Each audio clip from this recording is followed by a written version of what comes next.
Hi Soumya, good morning. Hi, sir. Good morning. Just now I got your CV from HR team, so it looked good.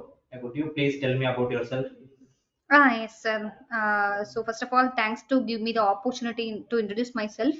Myself, Soumya. I have completed my degree in Associate College at Nagarkoil. I have knowledge of some programming languages and especially for .NET languages. And my short-term goal is to get a job for a reputation company, and my long-term goal is to get a big portion in my company. So once again, thanks for giving me the opportunity. That's all about myself, sir. Okay, let's we start the question.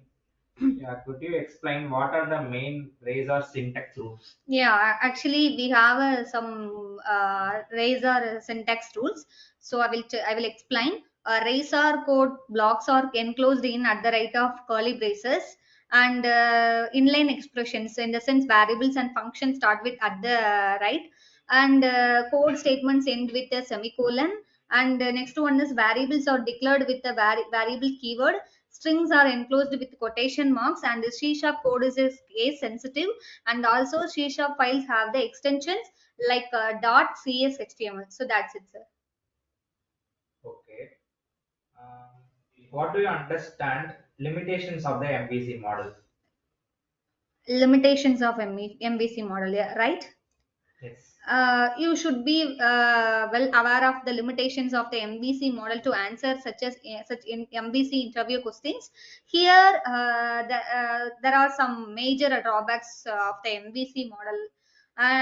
So it has the efficiency of data access in view, and the MVC model pattern is complex, and you will require multiple programmers for parallel development, and it is not quite suitable for small applications, and you will also need multiple technology knowledge. So that's it, sir. Okay. What basic folders do we have in an ASP.NET project without areas? What are they are for? What subfolders do they have if applicable? Which folders are publicly accessible? Did you understand? Yes, sir, I will explain. Application data can be used to store some applications data. Application start contains configuration classes, route config, bundle config, and etc. Content is publicly accessible folder for static files such as CSS files and images, etc., but not as scripts. Scripts is a publicly accessible folder for JavaScript files, and views, the folder contains a folder for every controller, plus special folder shared for views used by multiple views and controllers. For example, if we have a controller called home controller, we will have a home subfolder here with all the views related to home controller. So that's it, sir. Okay. Next one. What basic folders do we have in an ASP.NET Core project using the MVC template without areas? What are they for? What subfolders do they have if applicable? Which folders are publicly accessible? Yes. If you don't mind, please repeat your question. Yeah. Okay. The first one, what basic folders do we have in an ASP.NET Core project using the MVC template without areas? Okay. Second, what are they for? What subfolders do they have if applicable? Which folders are publicly accessible? Yes, www root. So the root folder of a site publicly accessible contains subfolder for static files like CSS images, JavaScript and CSS images and JavaScript, etc. Controllers, it is a default folder for application controllers. Views, the views in the sense the folder contains folder for every controller, plus folder shared for views used by multiple views and controller. For example, if we have a controller called a home controller, we will have a home subfolder here with all the views related to home controller. That's it, sir. Okay.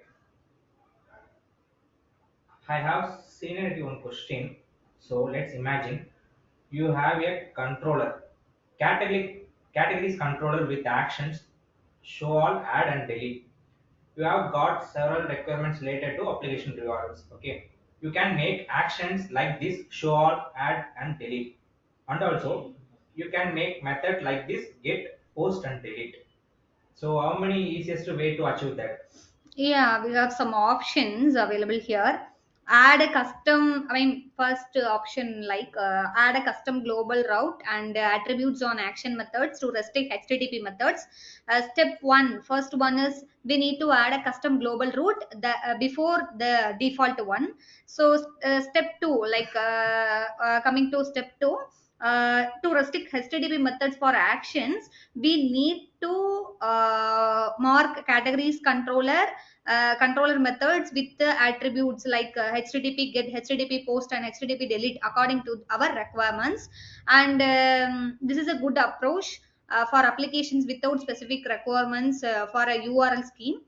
And next one, configure the routes at the action level. So mark actions with attributes to restrict allowed http methods, specify route templates via attributes. And this is a good decision if you have specific requirements for a url scheme, example rest api. And third option, configure the base route on a controller level and relative routes on a action level. And steps like specify the basic controller route template with an attribute, mark actions with the attributes to restrict allowed http methods. So specify the relative route templates via attributes. So this is a good decision if you have a specific requirements for a url scheme. And in fact, it can be better option than the previous one. If you have a always if you always have a constant string or a controller name as a prefix for your route. So that's it, sir. Okay, good. Next one, what do you understand by filters in MVC? Controllers in MVC define actions methods, and these methods have a one-to-one relationship with the UI controller. Example: user controller class contains user add, user delete, and user add and delete methods. However, many times we wish to perform some action after or before a particular operation. And with the feature provided by ASP.NET MVC, pre and post action behaviors can be added to the controller action methods. That's it, sir. Yeah. Could you please tell about how is routing carried out in the MVC pattern? A group of routes known as route collection consists of registered routes in the application. The register routes method records the collection routes. The route and the handler define the URL pattern. If the request matches the pattern, the route's name is the first parameter to map to the map route. The second parameter is the pattern to which URL matches, and that parameter is the default values for the placeholders. So that's it, sir. Okay, good. Yeah, next one. What is the recommended approach for ASP.NET MVC to globally intercept inceptions? What other functionality can be implemented with the approach? Yes, you can create a custom exception filter to intercept the log and unhandled exceptions. We have in ASP.NET MVC5 and ASP.NET Core MVC. Coming to ASP.NET MVC5, to intercept the exception globally, the filter should be registered in global filter collection. And authentication, authorization, custom action filters, logging, and action results transformation can be done with the same approach. And coming to ASP.NET Core MVC, so this one is to interact with the, to intercept with the exception globally, the filter should be registered in startup dot configure services of config services of, and services dot add MVC. And in this also authentication and custom action filters and action result transformation can be done with same approach. So that's it. Okay. Can you explain briefly what are the advantages of using IOC containers in an application? Yeah, here are some advantages available. So the lifetime of every project can be managed externally, and objects are not responsible for creating services and providing dependencies. And the changes to a dependencies list won't affect and like object using the service. And also the same instance can be shared by several unrelated consumers, and the services provide contracts, so implementation can be changed in the future. So these are all the advantages. Okay. Um, what is the most appreciate lifetime for the database connection by ORM context in an ASP.NET MVC application? Yeah, the lifetime should be the same as a request, because usually requests don't live very long, where it is possible to wrap the whole request in the one transaction. So this one is can help complete with the ACID principles. Okay. Yeah, could you please differentiate between view result and action result? Yeah, view result is derived from abstract result class, and action result is an abstract class. Okay, so action result is a good when you are dynamically delivering different types of views. The derived classes of action result or file stream result, and the view result, and the JSON result. So that's it, sir. Okay. Yeah, could you please briefly define ORM and give its use? ORM stands for Object Relational Mapping. So it's a framework so that helps in reducing the amount of handwritten code in a web app.